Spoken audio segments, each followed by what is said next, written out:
तुम डरते क्यों हो? क्योंकि तुम उसी चीज से लड़ रहे हो जो अभी तक घटी ही नहीं है। ओशो कहते हैं, डर केवल एक कल्पना है और चिंता एक आदत। अगर तुम इस पल में जीना सीख लो तो डर और चिंता दोनों हमेशा के लिए मिट सकते हैं। अगर तुम भी डर और चिंता को गहराई से समझना चाहते हो तो इस वीडियो को अंत तक देखो। और यदि इस वीडियो ने तुम्हारे जीवन में थोड़ी भी रोशनी डाली तो समझ लेना मेरी मेहनत सफल हुई। तो चलो समझते हैं ओशो ने डर और चिंता के बारे में क्या कहा है।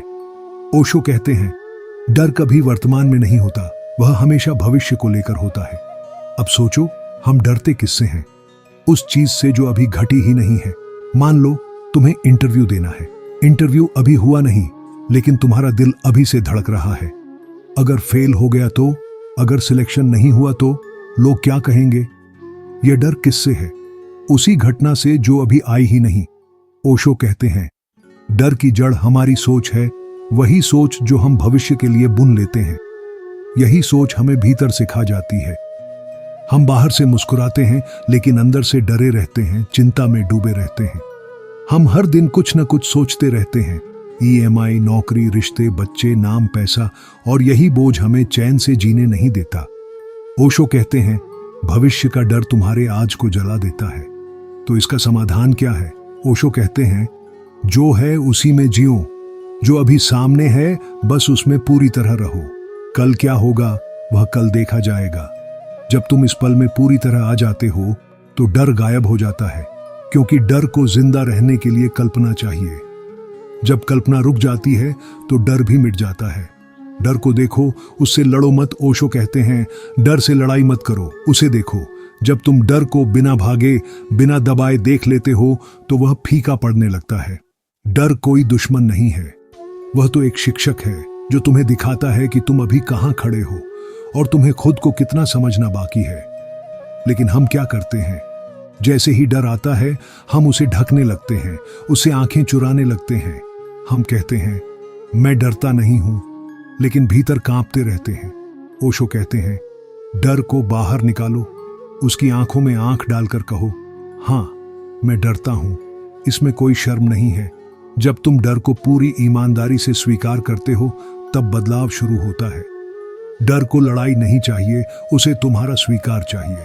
जिस दिन तुम दिल से डर को स्वीकार लेते हो उसी दिन तुम उससे ऊपर उठने लगते हो। ओशो कहते हैं, जो भी तुम पूरी तरह स्वीकार करते हो वह बदल जाता है, और जो दबाते हो वह गहराई में उतरकर तुम्हें धीरे धीरे खोखला करने लगता है। मृत्यु का डर। ओशो कहते हैं, जब तक तुम मृत्यु को नहीं समझते तब तक जीवन को भी नहीं समझ सकते। मौत का डर ही सारे डर की जड़ है। हमें लगता है कि हम रिश्तों, चीजों, पहचान को इसलिए पकड़े हुए हैं क्योंकि हम उनसे प्रेम करते हैं, लेकिन सच यह है कि हम उन्हें इसलिए पकड़े हुए हैं क्योंकि हमें मरने का डर है। मृत्यु कोई दुश्मन नहीं है, वह जीवन का हिस्सा है, जैसे सांस लेना और छोड़ना। ओशो कहते हैं, जिस दिन तुम मृत्यु को आंखों में आंख डालकर देख लोगे उसी दिन तुम आजाद हो जाओगे, क्योंकि तब तुम समझोगे मरना तो शरीर को है, तुम नहीं। जो तुम हो वह कभी नहीं मरता। मृत्यु केवल एक परिवर्तन है, पुराने कपड़े उतारकर नए पहन लेना।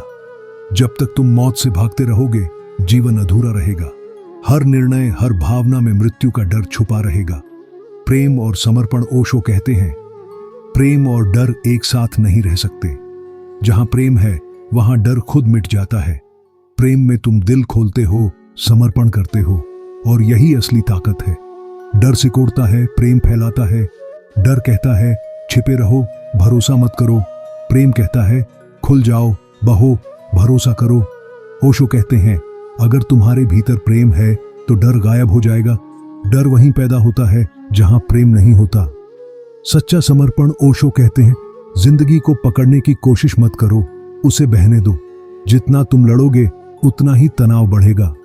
समर्पण में ही सच्चा सुख है। समर्पण का अर्थ है जो हो रहा है उसे पूरी स्वीकृति के साथ होने देना। तुम्हें सब कुछ नियंत्रित करने की जरूरत नहीं है। ओशो कहते हैं, जिस दिन तुम जीवन के साथ बहना सीख जाते हो उसी दिन भीतर शांति उतरती है। डर और चिंता खुद ही गलने लगते हैं। खुद से प्रेम। ओशो कहते हैं, जब तक तुम यह सोचते रहोगे कि लोग क्या कहेंगे, तब तक तुम अपनी जिंदगी के मालिक नहीं हो सकते। खुद को जैसे हो वैसे ही स्वीकार करो, यही असली आजादी है। तुम्हारा जीवन तुम्हारा है, किसी और का नहीं। लोग आते हैं चले जाते हैं, उनकी राय बदलती रहती है। अगर तुम उनकी सोच पर जियोगे तो कभी अपने असली चेहरे से नहीं मिल पाओगे। खुद से प्रेम कोई स्वार्थ नहीं है, यह अध्यात्म की शुरुआत है।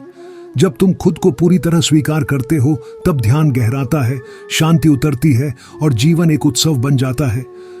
अंतिम संदेश ओशो कहते हैं, डर को भगाओ मत, उसे समझो। मृत्यु को देखो, उसे गले लगाओ और फिर जीवन को पहली बार सच में जियो।